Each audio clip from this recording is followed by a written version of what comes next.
So friend, this is Manish. Welcome to Sir Classes. I'm today going to start physical development, childhood and growing up. It is a very important topic of development. Okay, तो इस video को आप अंत तक देखें ताकि आपको पूरी कॉन्सेप्ट फिजिकल डेवलपमेंट से रिलेटेड जितनी भी कॉन्सेप्ट है आपको समझ में आ जाए।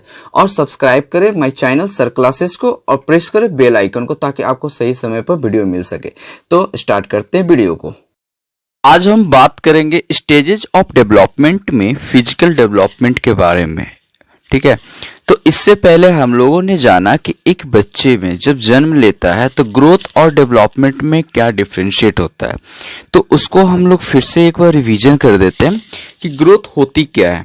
तो ग्रोथ जो होता है एक limited to the change in the quantitative aspect, जो हमारे जो शरीर में एक चेंजेज आती है, मसल्स डेवलपमेंट, जो मसल्स बढ़ती है ना, तो उसमें एक लिमिटेड पीरियड तक होती है, फिर वो जाकर स्टॉप हो जाती है, स्लो हो जाता है ना। लेकिन डेवलपमेंट में ऐसी प्रक्रिया नहीं है, ये ओवरऑल चेंज होती है।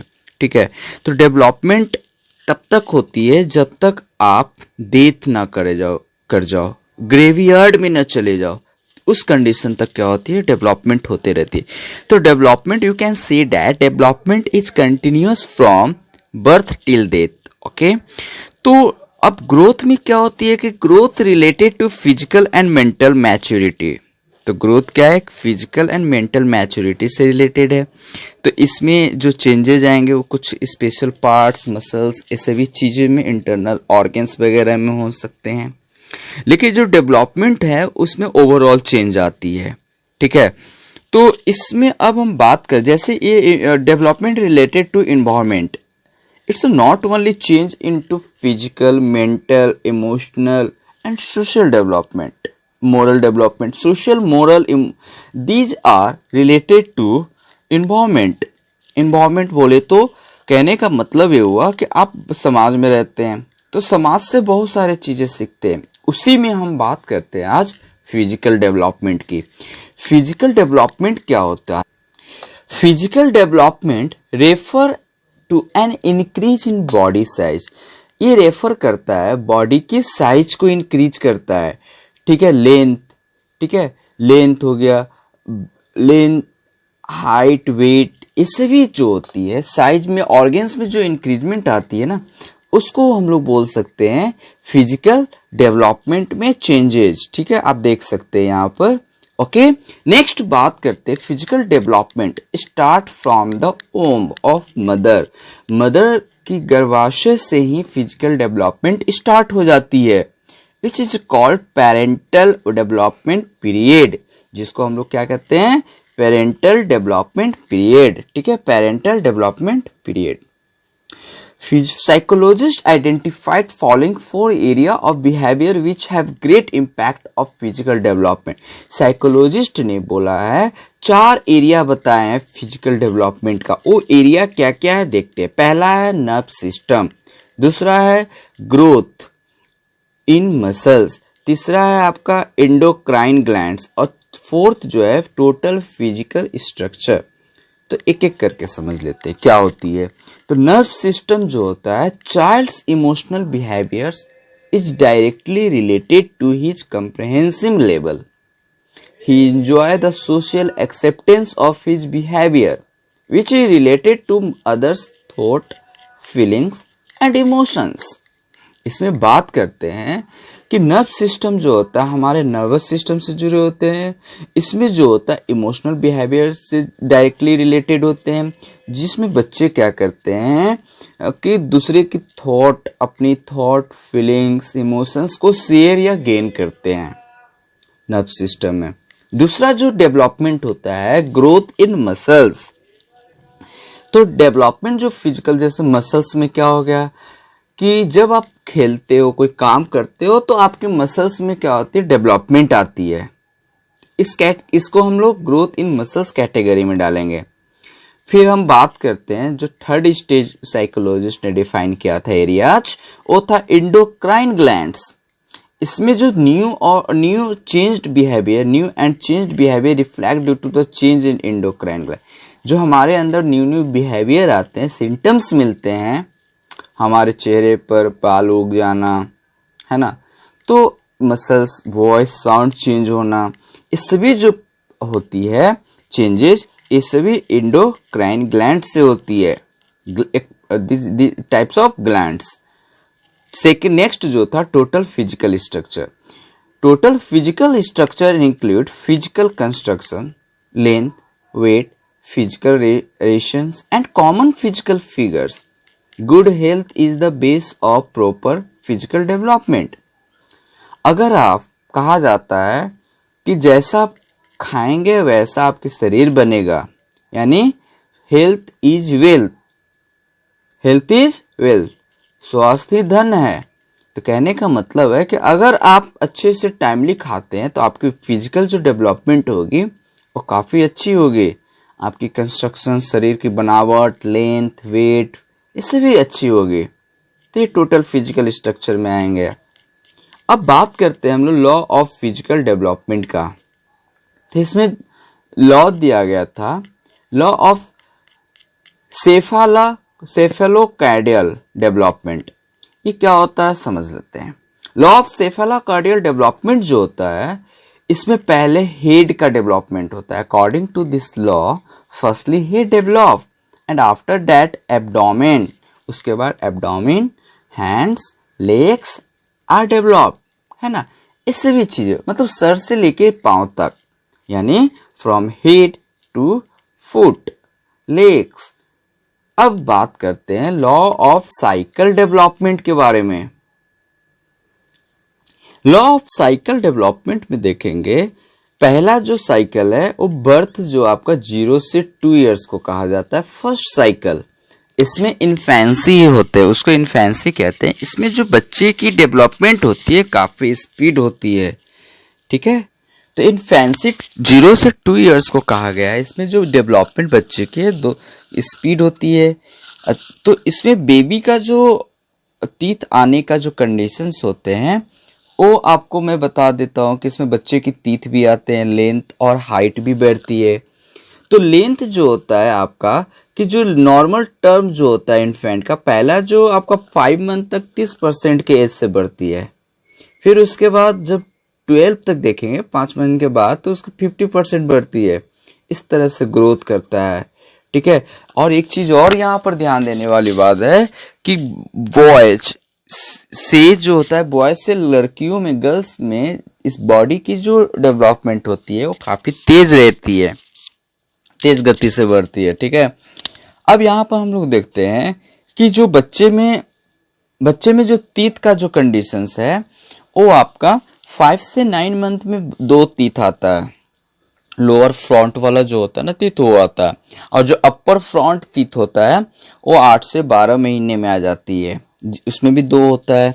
फिर इंसीजर्स की बात करते हैं, अपर साइड टीथ जो इंसीजर्स होता है उसमें भी 2 आता है, वो भी 10 से 12 ही मंथ है। फिर दूसरा जो lower lateral incisors, lower side वाला जो टीथ होता है उसमें भी 2 आते हैं, तो 12 से 15 महीने में आ जाते हैं, ठीक है।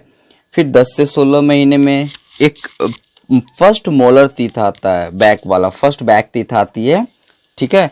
तो फर्स्ट बैक टीथ जो होता है उसमें 4 टीथ आता है। 10 से 16 महीने में कितने दांत आते हैं? 4 मोलर्स। उसके बाद 16 से 20 महीने में जो होता है कैनिन, है ना, जिसको आई टीथ भी कहा जाता है या कस्पिड्स भी कहा जाता है, इसमें 4 आ जाते हैं। और 20 से 30 मंथ्स में जो होता है वो बच्चे क्या करते हैं, तो उसमें भी 4 टीथ आता है, सेकंड बैक टीथ आता है जिसको सेकंड मोलर्स कहते हैं, ठीक है। इन्फेंसी में वेट की बात करें तो जो 5 to 8% जो होता है बच्चे की जो वेट होता है first few days of life, यानी लाइफ के कुछ ही समय में 5 से 8% आ जाता है। उसके बाद जो बच्चे में जो डेवलपमेंट होती है वेट की, वो कुछ दिनों के बाद देखोगे आप तो 5 महीने से 1 साल में जो वेट होता है वो काफी तेजी से डबल बढ़ती है, काफी तेजी से बढ़ती है। अब नेक्स्ट साइकिल की बात करते हैं, सेकेंड साइकिल, जिसको 2 से 11 ईयर्स में डाला गया है, जिसे हम चाइल्डहुड कहते हैं। इसमें आप अगर कैटेगरी करोगे तो आप 2 से 6 जो होते हैं अर्ली चाइल्डहुड, फिर 6 से 11 में जो आएगा वो आपका चाइल्डहुड, है ना। तो इसमें स्पीड जो होती है वो थोड़ा स्लो हो जाती है रिलेटिवली। ओके, इसमें जो डेवलपमेंट आती है, इसमें भी जो टीथ की जो कंडीशंस होता है फिर वो आना लगते हैं। ठीक है, तो इसमें जो आपका उस बच्चे की डेवलपमेंट 2.3 किलोग्राम वेट हो जाता है पर ईयर बढ़ते हैं। तो इंचेस जो आप देखेंगे 8 सेंटीमीटर पर ईयर, मतलब जो ग्रोथ होती है 8 इंच पर ईयर क्या करता है, डेवलप करता है बच्चा इसमें। ठीक है, उसके बाद बात करते हैं साइकिल थर्ड की। तो साइकिल थर्ड जो देखेंगे 11 से 15 ईयर्स आता है ईयर्स, इस बीच को हम लोग साइकिल थर्ड कहते हैं, इसे एडोलेसेंस कहते हैं। इट टेक्स स्पीड, फिर स्पीड अपना ले लेता है, इसमें स्पीड फिर बढ़ती है। ठीक है, तो इसमें जो होता है बच्चों में, इसमें बच्चे का जो इगोसेंट्रिज्म डेवलप होती है। इसमें जो होता है आपका different parts of the body grow at different rates. तो बॉडी के अलग अलग जो पार्ट्स होते हैं अलग अलग रेट से क्या करते हैं, डेवलप करते हैं। जैसे arm and leg length increase before the trunk. तो इस तरह से बात करते हैं, इगोसेंट्रिक जो होते हैं थॉट डेवलप होती है।